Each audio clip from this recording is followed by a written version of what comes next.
Hi everybody, welcome to another edition of the Sunday Drive. The Sunday Drive is sponsored by Midtown Mattress in Lindsay. They have so much more than just mattresses though. They have home furnishings, they have home decor, and they recently started carrying Ashley furniture. So if you're looking for that perfect piece for your home, head to Midtown Mattress in downtown Lindsay. So today we are going to talk to Laura Comtois, and Laura has had some challenges that she's faced in the past with drug addiction, and she's overcome those, and we're going to talk about that, and we're going to talk about, you know, her drug addiction and what prompted that and how she overcame it. So sit back, relax, and enjoy this edition of the Sunday Drive.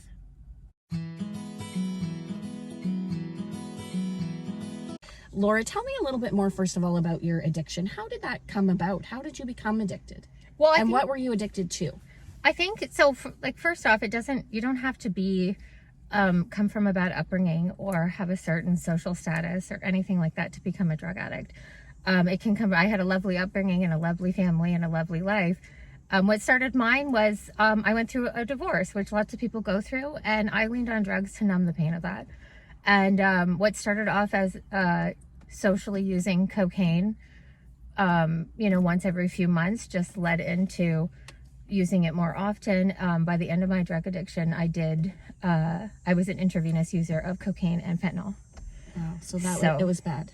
It was very bad, and it very quickly happened. Actually, it's amazing how quickly it can happen. It started off with snorting cocaine, and then I would cook it, and I would smoke cocaine crack, and then I started injecting it. I did get sober for a while, and then a relapse happened, and then fentanyl was introduced into my drug addiction as well.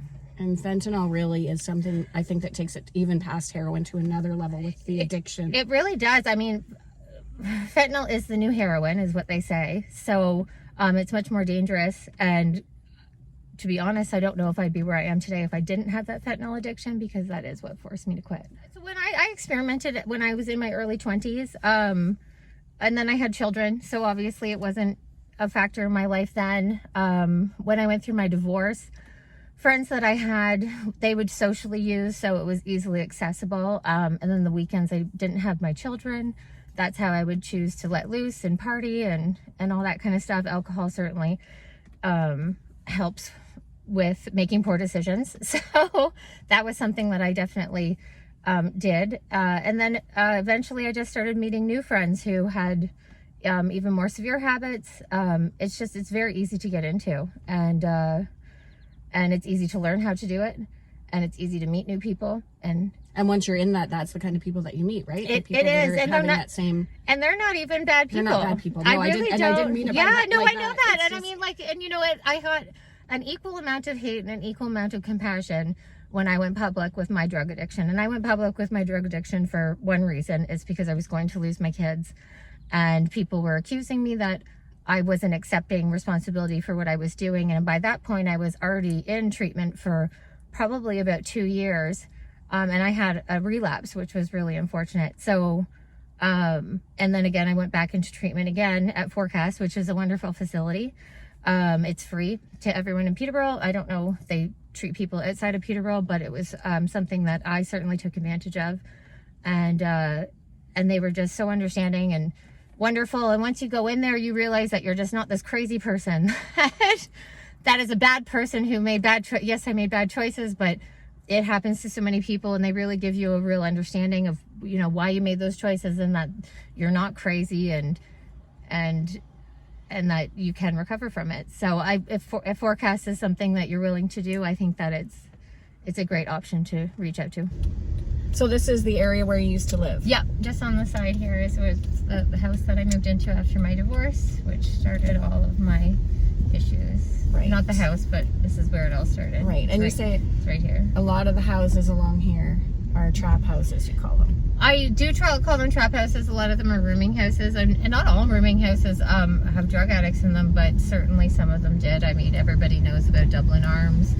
And I lived 2 houses down from that when I first moved out of my ex-husband's house. So it was an area that also attributed to having easy access to drugs, I suppose. What is a trap house by definition? A trap house, and I've even run my own trap houses before. I'm not one shy to say that.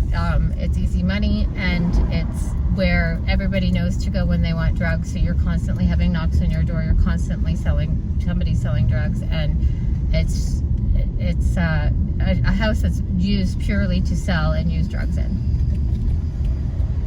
I have overdosed and died off of fentanyl many times, and luckily there's the life-saving medicine called Narcan that's out there that was used on me to save my life, and I've also used that on other people to save their life too. Some people's lives I have not been able to save, so I have seen people die and not make it out of it, which is tremendously heartbreaking. Is that something when you see that that triggers, I need to really get off this, or is it, are you too far gone by that When point? you're in it with fentanyl, there's a physical withdrawal that you go through. So to be honest, is very scary, which is why most people will not get off of fentanyl, because the withdrawal is so terrifying. What is it? Like, tell me about So withdrawal is very physically draining. Withdrawal actually can kill you.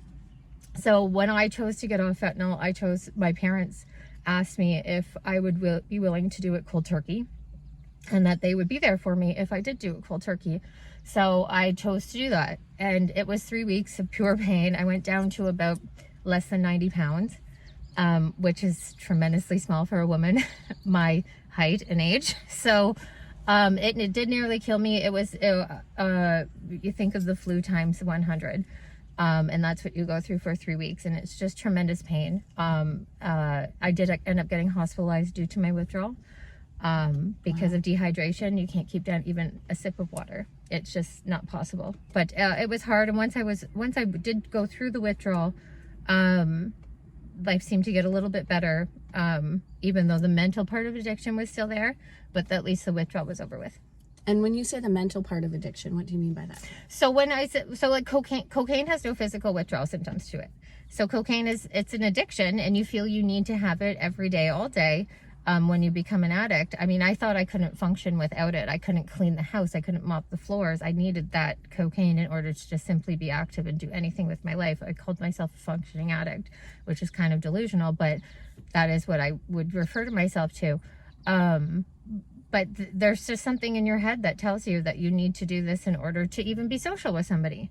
So, you can't go into a social event without having cocaine or your drug of choice in order to do that, because you just simply don't feel normal or comfortable. It's very embarrassing to admit that you've lost control of your life, and as an adult who has children, who has always been self-sufficient, how can I possibly say I've lost control? It's very difficult to do that. So I decided, I went on methadone, and ironically, my dealer at the time told me, if you don't go on methadone, I'm going to stop selling to you. And you don't find that very often either. So he was the one who went with me down to the methadone clinic, and I did go on methadone, and then my car was breaking down, so I couldn't get to the methadone clinic, and that's when I started going through serious withdrawal, and that's when it became apparent to my parents that I was having another issue. So methadone do you believe in that? Like, do you think that giving drug addicts drugs helps?